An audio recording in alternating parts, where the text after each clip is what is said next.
Hello and welcome to the Breaking Free podcast. I'm your host, Nathan Francis. And today on the podcast, I'm going to go through the top 10 changes that the school system desperately needs in these current times. I feel like this system is very outdated and there needs to be mass overhauls of it.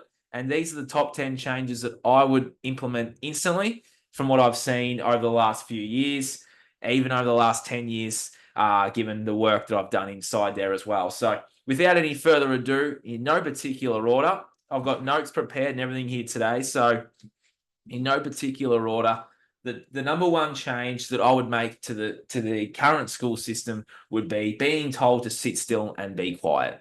Now, given the way this works is you have someone standing at the front and they're telling the children to be quiet and sit still. Now, there's the children are so full of energy, they're so full of life, they're so full of imagination and play that being told to sit still and be quiet programs them later in life to take orders, to follow instructions, to be good little foot soldiers, to be the hamster wheel on the system.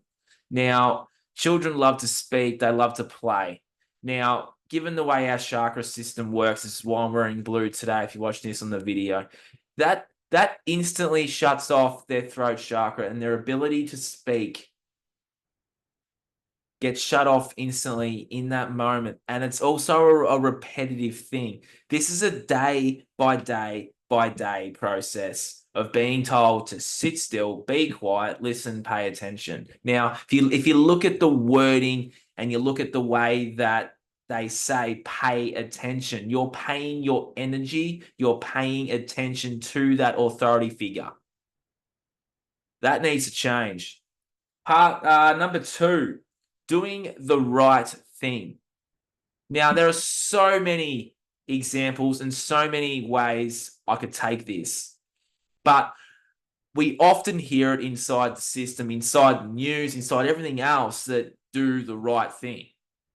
Well, that child's going to have a different perception of the right thing to the person telling them what is the right thing. Children have their own minds and they have their own thinking and capabilities to express themselves out in the world. And if they're being told to do the right thing, they they they need to, I feel, they need to figure that out for themselves about what the right thing is to do, what is right from wrong. It's about having that conversation rather than do the right thing, sit still, be quiet. What if that child doesn't want to sit still and be quiet? Then to that child, that's not the right thing.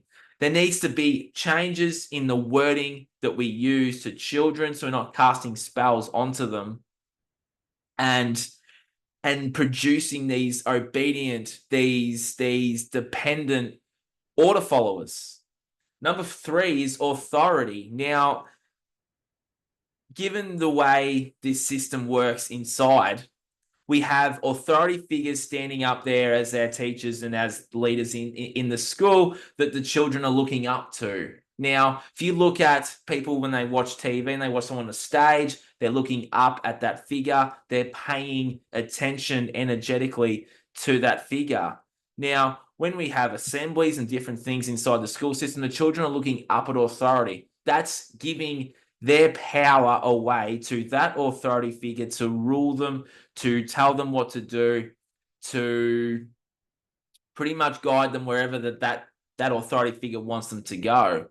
Now, ideally, the change I would make is you would have children stand up and you'd have someone speak. And you wouldn't even have them sitting down looking up because that puts them they're already in a trance state. They're already in a theta brainwave state as children. You're just enhancing that form of mind control by having them look up at authority, having them bow to authority, and then it's about compliance from that stage forward, that person that's up the front can say and do anything and the children will repeat that back. Children mirror, mimic, and copy everything around them. And if they're looking up at an authority figure, they're more inclined to mirror, mimic, and copy that instruction, mirror, mimic, and copy whatever it is that that person is telling them to do.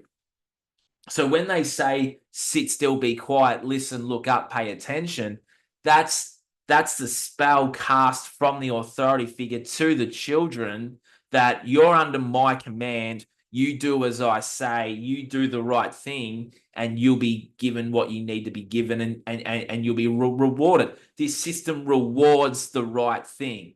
Children steps out of line, a child's looking over at the bushes.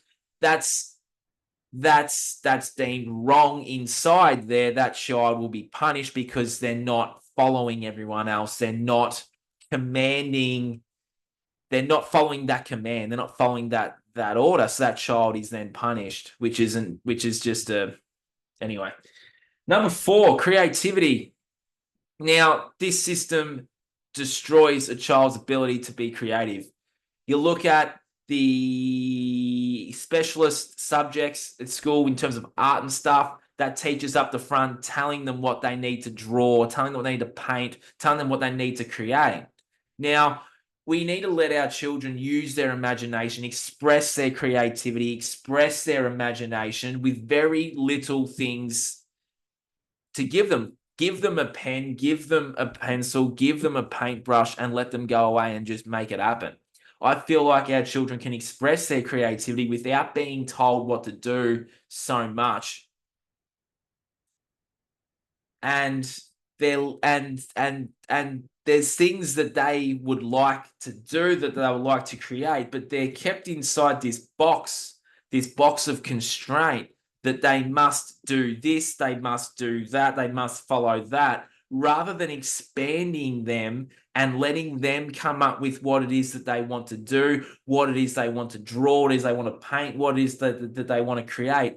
They're kept small and they're kept confined in this box, and they carry that around for the rest of their lives, and they're programmed to play small, to stay small, and to stay in the box and never expand and never spread their wings and grow. That's another change I would make, is I would allow the children the freedom to be creative and to do and build and draw and paint the things that they want to draw, paint, and do, and not keep them in this box that they then leave the school system and jump into the other system, the workforce, and they're still in that box and they're still playing small. We need to allow our children to expand and grow. Why? Because the children of today are here to do that exact thing. They're here to expand and they're here to grow, but they're kept small, very small inside this system. Number 5 is a big one: soul development, soul nurturing. We need to allow them to feel into these things, feel into their intuition, feel into their gut feelings, and help them understand what those feelings are, what their emotions are, where that anger might come from. They might have things going on at home, so they're angry at home. Allow them to express those emotions, but also allow them to feel them and show them that it's okay to be angry. It's okay to be sad, but most importantly, it's okay to be happy, and it's okay to be full of energy and full of life and full of imagination. Let them feel all the different emotions, and then allow them to process what that emotion might actually be, rather than say, well, little Johnny's angry today, we're going to keep him in a box, we're going to let him go to another classroom because we can't handle him here. You know, we're quick to palm off the children when they're misbehaving or when they're angry. It's just a matter of sitting with that child. And then another thing I would change too, just off topic here as an honourable mention, is 25 to 30 kids in a classroom is an absolute joke. There is no way a teacher can build a relationship with every single student and their families when there's 25 to 30 kids in a classroom. That does not work in any way. We need to lower the number and allow these children to actually build a rapport with not really a teacher, more of a mentor, a facilitator of the child's learning. That's what I would do. That's an honourable mention, but it should definitely be in the top 10, which back on the soul development, though, we need to let the children even understand that what the soul actually is. Show them that there are special things that this body can do when they're physically and mentally, emotionally, and spiritually healthy, that they can feel things, they can see things, that the soul wants to play, allow them to express that creativity. And if they see colors and they see auras and they see chakras and they see beings and they see all this spiritual woo-woo stuff, it's allowing them to see that. And it's not saying it's not dumping it on the child of being like, oh, this is woo-woo. This is just in your head. This is just your imagination. This isn't real. When this stuff is real, the other side is real. It's a matter of seeing the child, listening to them, asking them questions about what it is that they see, what it is that they feel. Let them tap into the future. Let them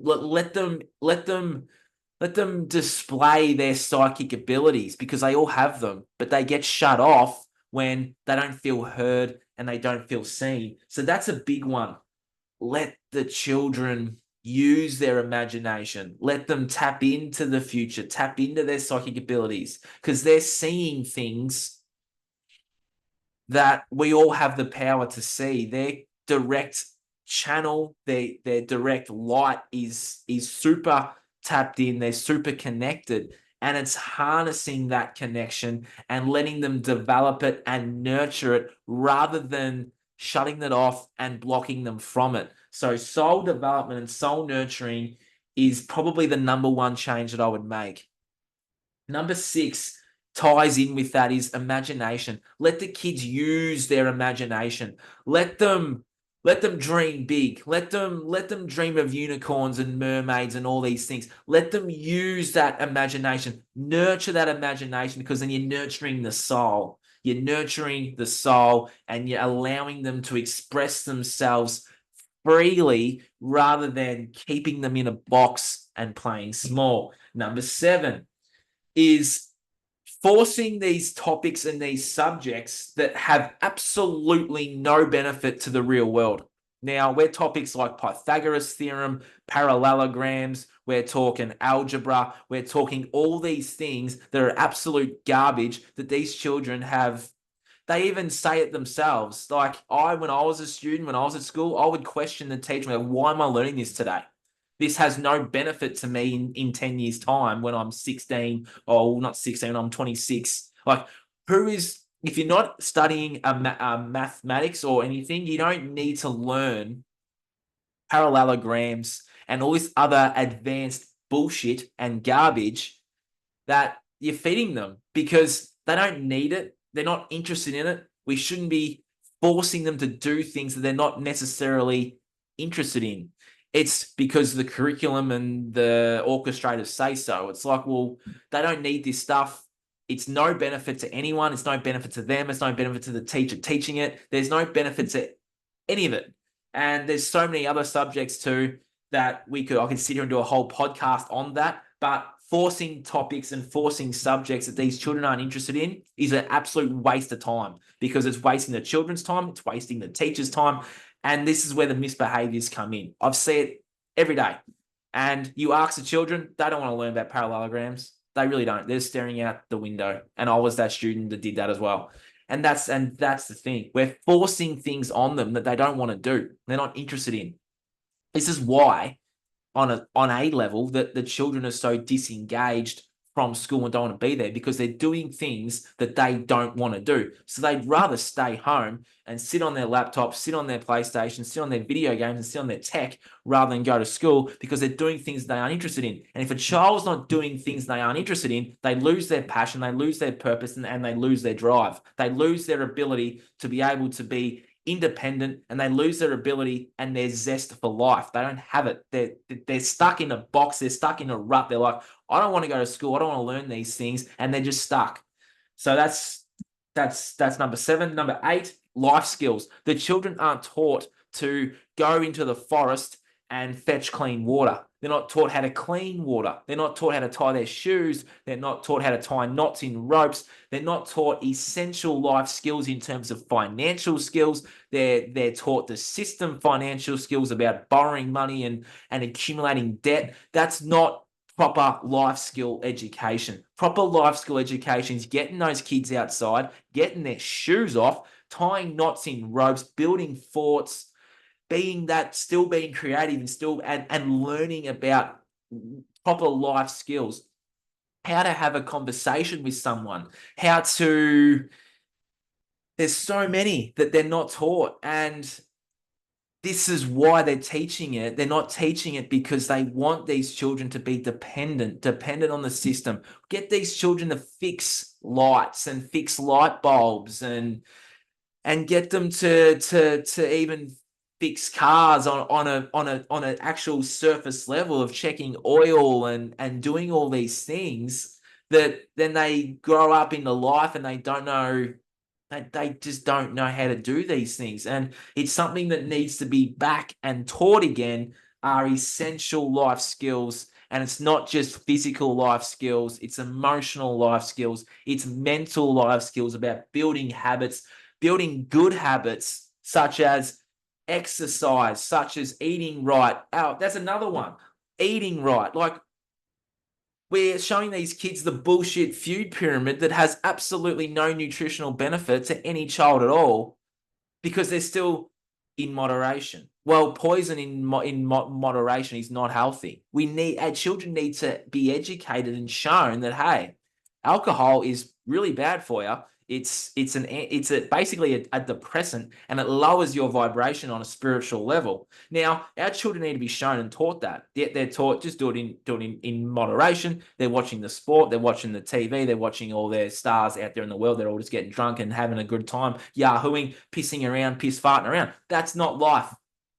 So piss the food pyramid off and show the children to grow their own food. There's another life skill: grow your own food. Show them how to nurture the food and put all their love and all their positive energy into the food that they're growing, and let them fail. There's another one. There's another honourable mention. We don't let our kids fail anymore.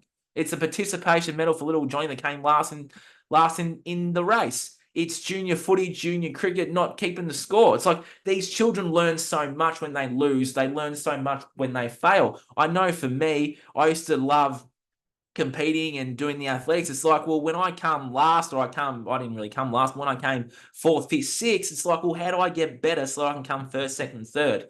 It's a matter of asking them that question of, okay, Johnny, how can you get better today? What can you do today that can, in 12 months' time, get you to be up on that podium coming first, second, or third, if that's what it is that you want to strive for? Not giving him a participation medal for, well done, Johnny, you came sixth and you get a medal too. It's absolutely wrong. It's bullshit. We got to let our children fail. We got to let them lose. We got to let them learn from their mistakes, and it's okay to make them. There's another honourable mention: making mistakes. We got to let our children make mistakes and show them that it's okay to fail, and then actually showing them that may not even be a failure, because in 12 months' time you'll have learned from that experience. It will happen again. You go, well, I'm not making that mistake again. It's not necessarily a failure. It's more of a mistake, but also allowing them to make those mistakes, because that's where the growth happens. It's where the transformation happens. And we wrap our children in bubble wrap. We wrap them in cotton wool to say, go out into the world and don't make a mistake, because then you're a failure. It's so wrong. We need to change that. And I feel like we are. Number 9, business pursuits and entrepreneurs. We need to piss these career expos off. Get rid of the people coming in and talking about their careers, and get entrepreneurs in there, get people in there that have been in business, and to show these children that they can build wealth and that they can build something for themselves that's not necessarily working for someone else and building someone else's dream.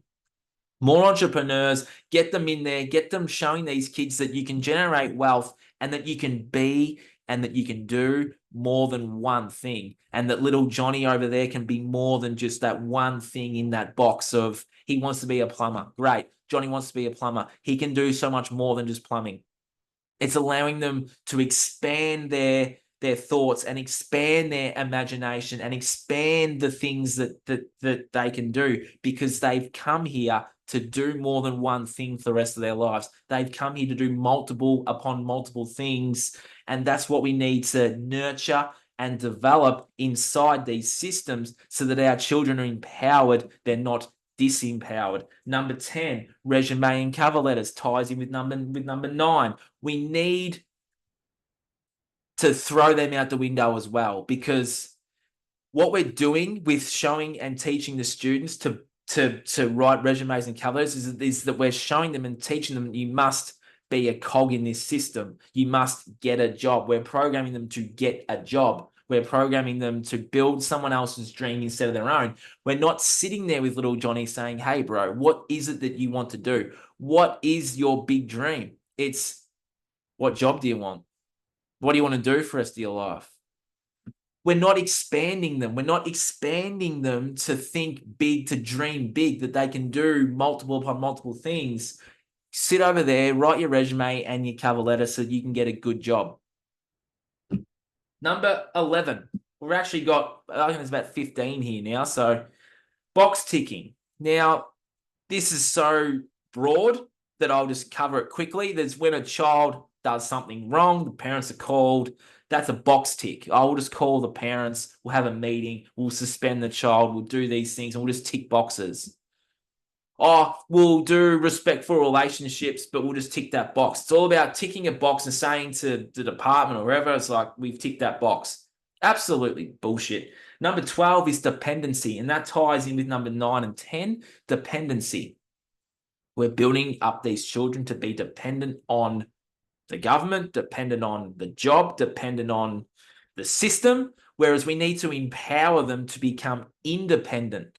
Not just independent thinkers, but independent dreamers, independent workers, independent, so that they're creating their own life. They're not creating someone else's. They're doing the things that they're interested in, that they're passionate about, that they want to do, rather than being dependent on this system, which is completely failing them, as you've heard today with my top 15 changes I would make, is that we're not allowing them to be independent. We're programming them for dependency.